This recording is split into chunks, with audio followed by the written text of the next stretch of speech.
Today from the global lane, an electronic pulse bomb explosion over the U.S. could disable the power grid, potentially claiming millions of lives. Will the Golden Dome save America? Golden Dome is Iron Dome on steroids. It is an ideal solution for EMP because it would be only a few weapons were going to be launched. China expands its preeminence in rare earth metals. The U.S. government moves to restore America to global dominance. It's absolutely critical that the United States has an independent of China supply chain, not just for rare earths, but all critical materials. The Epstein Files. Democrats and Republicans demand full disclosure. Is it a political hoax? Trump has probably had the best political instincts of any modern politician for years, but I think he misread the room here.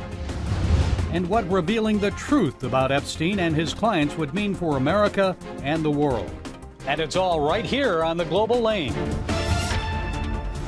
The U.S. Golden Dome missile defense system is progressing and is currently in the early stages of development, following congressional and presidential approval for $175 billion in funding over 3 years. However, the question remains, will this system effectively protect America from drone attacks and electromagnetic pulse bomb threats? Well, joining us to discuss this topic is Dr. William Forstchen. He's an expert on EMPs and the author of several fictional works on that subject, including his latest book, 5 Years After. Bill, first explain for our viewers just how capable are U.S. enemies to deliver an EMP over the country, and what effect would it have on the nation? Okay, EMP, shorthand for electromagnetic pulse weapon, is created by taking a nuclear weapon, put it on an ICBM, launch it above the center of the United States, 200 miles out. When the warhead blows, it sets up an electrostatic discharge and gamma ray bursts called, the Compton effect. When that hits the Earth's surface, it feeds into all our wiring. Actually, the millions of miles of antennas and wiring becomes antennas. Blows out the power grid. 1 second after, we are without power. Worst case scenario, 3 such weapons. This is precisely what Golden Dome is going to address. Well, we've discussed before that an EMP attack would not only destroy the power grid, but also disrupt the U.S. water supply, which relies on electricity. Please tell us more. Okay, I call it like a Maslow's hierarchy of disaster. Literally within that first second after it blows, the water supply where you are, Virginia Beach, me in Asheville, across the nation, the water supply shuts down because they rely on electrical pumping stations. Electricity is a fundamental building block of a 21st century, 20th century society. We lose our water. We lose all our pharmacies. Within 2 to 3 days, we're running out of key medications for a lot of people. We lose food supply. 15 to 20 days out, food supply is gone, if not already rotten, because a lot of it is refrigerated. Bad one, command and control. What happens when the bad guys start figuring out the police can no longer be effective? All of these things added together are a perfect storm of disaster. According to 2 congressional studies in 2002 and in 2009, 80 to 90% of our population would die within a year. And we're talking electrical and other losses that would take years to rebuild, not months, correct? Yeah, DOE did a study some years back, estimated that 80% of the electrical grid of the United States would still be offline after 5 years after a major EMP attack. That means 80% electrical systems are gone. But the population is also down by 80 to 90%. It's a worst case scenario. Well, Congress and President Trump have approved spending $175 billion for the Golden Dome system over 3 years, and some say it may eventually require as much as $750 billion or more to get a workable system up and running. So just how capable then would the Golden Dome be to stop an EMP if one were placed atop a long-range ballistic missile and it were shot down by the Golden Dome? Wouldn't its electromagnetic pulse still wreak havoc on the electrical grid? Okay, Golden Dome is, the Israeli system of Iron Dome and Jacob's Sling. Golden Dome is Iron Dome on steroids. The Israeli defense system is point defense for short-range rockets. This is strategic defense covering east, west. It covers the entire United States by launching counter missile batteries before the enemy weapon is even in range. And it is an ideal solution for EMP because it would be only a few weapons were going to be launched. But look at it this way. We spend 150, we spend $200 billion on it. If we lose our electrical grid, if all that shuts down, estimates are that it's over $100 trillion in infrastructure in the United States. It's all blown off. So the analogy I give, would you own a house and not have an insurance policy on it? This is an insurance policy. Bill, could an EMP be delivered by a drone? And just how effective would the Golden Dome be to protect the U.S. from an EMP drone attack? No, those are low-level weapon systems. To get a good, to get a catastrophic EMP, you have to launch the weapon out into space. It's just part of the one of the components of an EMP. If you detonate it low in the atmosphere, you don't create the EMP effect that you would out in space. When we did a test on this in 1962, 1 megaton warhead lofted 200 miles up Johnson Island, it blew out part of the Hawaiian grid 500 miles away. So you see the situation there. It's a line of sight event. Drones and all that, goes to point defense for low-level types of attacks, not EMPs. And quickly, Bill, your post-apocalyptic book, 1 Second After, is being brought to the big screen. Tell us about production of that movie. I wish I could tell you everything, but I have a confidentiality clause here. We're going into production. In about 6 to 8 weeks, they're going to start filming, and I'll be there for part of it, and a major movie will be made, and it's going to be released late spring, early summer of next year.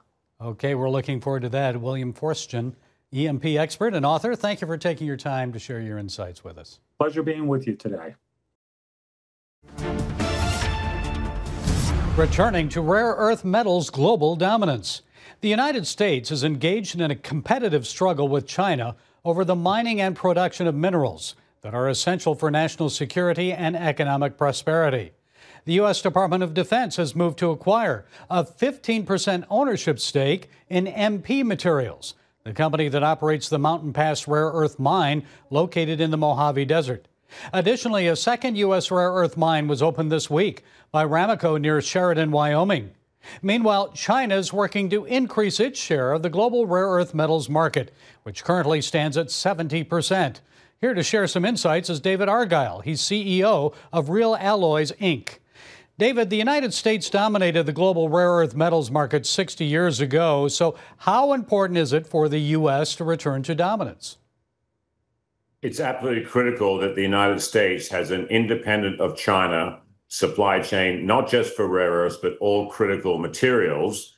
And it wasn't 60 years ago that the United States had dominance. It was only about 30 years ago. And a subsidiary of General Motors was sold to the Chinese, even with the objections of the Department of Defense. Well, China's moving aggressively to expand its 70% dominance in the market. What are they doing? What China is working actively on is a program to use its pricing to eliminate competition, not dissimilar to Standard Oil and the Rockefellers in the way that they used to control the refining and the oil production and the retailing of oil back in last century. David, explain to people, why is rare earth so important to us? I know about magnets, also our defense capabilities, batteries, that kind of thing. Tell us some more. It's all about not the mining, but the midstream processing, how you separate out the rare earths from your feedstock of mine concentrate. And that requires chemical processing and heat. Well, President Trump has talked about deals with Canada and Greenland over their rare earths. He has a deal with Ukraine to mine theirs. He recently negotiated a peace deal for the Democratic Republic of the Congo, a country that is rich in rare earths. So what is his strategy there? What's his thinking? Well, it's diversifying of supply, so building redundancy into a resilient, independent of China supply chain. And this is where the closest neighbor, Canada, has a very strong position because of its mining heritage. It has installed infrastructure to become a significant contributor to the rare earth supply chain for strategic industries in the United States. And that's where what our company focuses in on. We have a downstream, and downstream means we make rare earth metals in Ohio, just outside of Cleveland.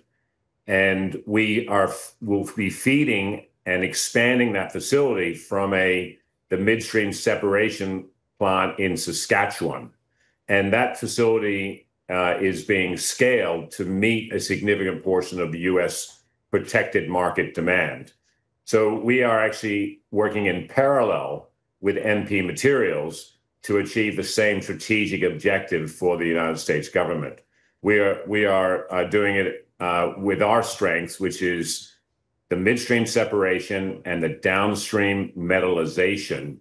And this is a key augment capacity that the United States will have. Okay, so no hefty tariffs on Canadian rare earth metals. The president has also entered into an agreement, I guess last month they signed one with China on rare earths from China. How significant was that?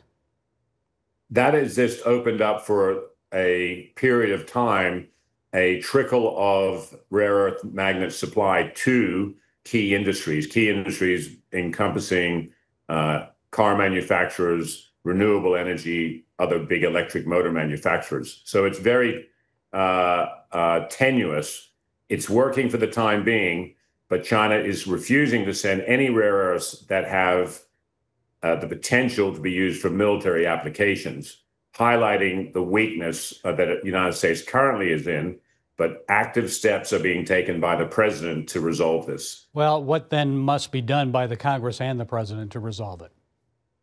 Well, they've taken a very proactive step with MP Materials, and also to encourage the framework for industry and capital. And this is one of the great things of America, is that industry and capital do respond, and they respond quickly when they see that the government is truly committed to having an independent supply chain. This is not the first time that rare earths have been shut off from the United States and the rest of the world. It happened first in 2011, happened again in 2015, it happened again in 2019, and now it's happening in 2025.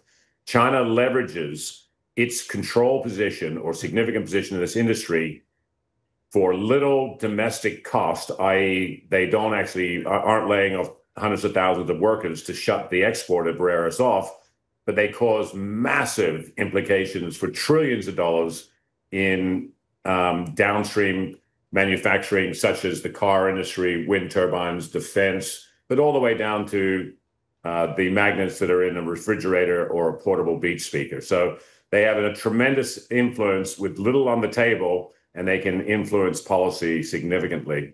Okay, national security independence. David Argyle, CEO of Real Alloys, Inc. Thanks for joining us. We appreciate it, David. It's a pleasure being on. The Epstein Files, do records exist, or are they limited to pornographic pedophilia videos? Is there a black book naming clients? U.S. Attorney General Pam Bondi says nothing exists other than disgusting videos. President Trump insists no one cares about a dead guy. But many Democrats and Trump supporters are demanding transparency. Here to set us straight is former federal prosecutor and 2024 senatorial candidate for the state of Massachusetts, John Deaton. John, questions over Jeffrey Epstein, an alleged client list, remain despite comments from Attorney General Bondi and President Trump. So why, in your opinion, won't this controversy die? Well, I got to tell you, President Trump has probably had the best political instincts of any modern politician for years, but I think he misread the room here because I don't think this issue is going away. And if you look back at some of his most fierce supporters, including his son, Don Jr., they were out there pounding the table. Dan Bongino, Kash Patel, all of these individuals were demanding that the Epstein file, the client list, be released. Pam Bondi said it was on her desk. Now, apparently, there was nothing on her desk, according to her. And so I think people just want transparency and they don't want this to be pushed under the rug. We're talking about the largest child sex trafficking operation in American history. And I think President Trump's going to have to address it again. Well, you mentioned Deputy Director of the FBI, Dan Bongino. He reportedly threatened to resign, but he backed off after talking with the president. So what do you think Trump told him to get him to change his mind? Well, I think that Trump reminded him, as Trump tried to remind America, of some of the very good things that are happening.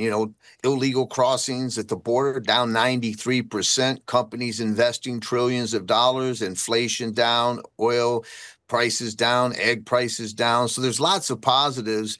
But I also think that President Trump hasn't finally spoken on this. There's a lot of talk, and Charlie Kirk and others out there are saying that they're revisiting the issue and they're going to continue to talk and maybe deliver a different narrative than Pam Bondi's delivered so far. Well, he probably thinks it's a distraction from all the good things that are happening, but many people still believe there's a list of Epstein clients, and the president and attorney general are protecting the wealthy and powerful people by not disclosing it. So do you believe a list or a book of clients exists? And if so, why aren't they being released? Well, listen, we know that there's files. Now, whether or not there is a black book, that says Epstein list on the front cover is one thing, but there's no doubt they have files. Listen, JP Morgan Chase, the largest bank in the world, settled with Epstein victims for $290 million and settled with the U.S. Virgin Islands for $75 million for financing Epstein's operation. And in that complaint and in that case, people are identified of having participated with Epstein. So they know there's people out there. We know the flight logs are out there. We know that former President Bill Clinton visited the island. Bill Gates was at the island. And so we know that these names exist. And for some reason are not being produced. And I think ultimately something's going to have to be produced, in my opinion. Well, longtime Trump ally Laura Loomer says there should be a special counsel appointed to investigate. But you and I know Trump doesn't like special counsels. So I doubt Bondi or a Republican-led Congress would do that, or would they?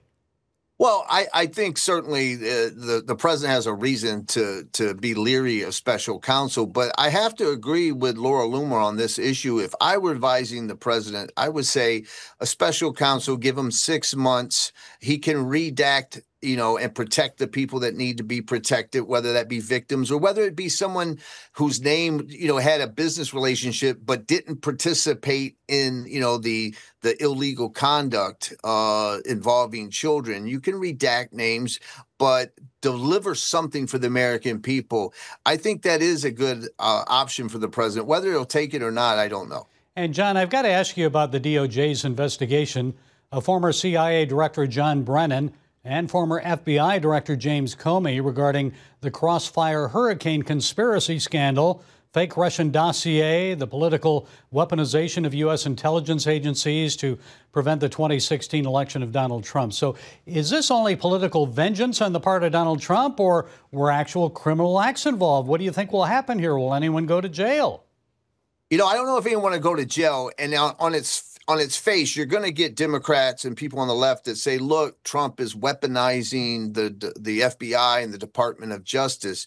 But we have to back up and ask, what came first, the chicken or the egg? Because it appears that Brennan and Comey may have been the ones weaponizing, because let's remember, they signed a document that clearly stated that the Steele dossier was in fact Russian disinformation, and that the Hunter laptop was also Russian disinformation. And that was a lie. And so were they incompetent, or were they weaponizing, the Department of Justice and FBI? And so I think that we're going to see some investigation of them. Okay, Brennan, Comey, and of course, Epstein. We'll see how all of this flushes out.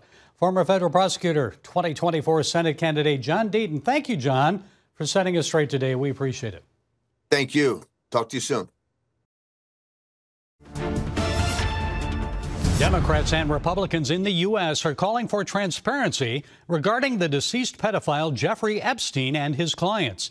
Many believe that the president and the Department of Justice are not being as transparent as promised by Donald Trump. 1 year ago, when asked about Epstein by Fox and Friends host Rachel Campos Duffy, Trump had this to say. Would you declassify the Epstein files?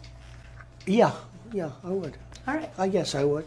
I think that less so because, you don't know it. You don't want to affect people's lives if it's phony stuff in there, because there's a lot of phony stuff with that whole world. This week, after the president stated that nobody cares about Jeffrey Epstein and FBI Deputy Director Dan Bongino threatened to resign, Trump addressed the files and Attorney General Bondi. Whatever she thinks is credible, she should release. Former Trump aide Steve Bannon believes that without full transparency on the Epstein child sex scandal, Republicans could lose 40 seats in Congress in 2026. Remember when George Bush Sr. made this pledge at the 1988 Republican convention? Read my lips. No new taxes. I was there and witnessed the Republican base go wild. The last thing fiscal conservatives wanted was a tax increase. Breaking that pledge and the Ross Perot candidacy cost Bush the election in 1992. Fast forward to 2025. President Trump likes to remind his base promises made, promises kept. However, releasing the Epstein files is yet to be a promise kept. The American people are demanding full disclosure on this matter. President Trump needs to do the right thing. While the names of innocent victims and potential intelligence assets can be redacted, the truth needs to be told. This child sex ring must be exposed and dismantled. The nation requires liberation from this sin to escape these crimes and darkness. Jesus said, those who embrace his righteousness will know the truth, and the truth will set you free. America could use more liberty right now. Those liberated by the Son and the truth will be free indeed. Well, that's it today from the Global Lane. Until next time, be blessed.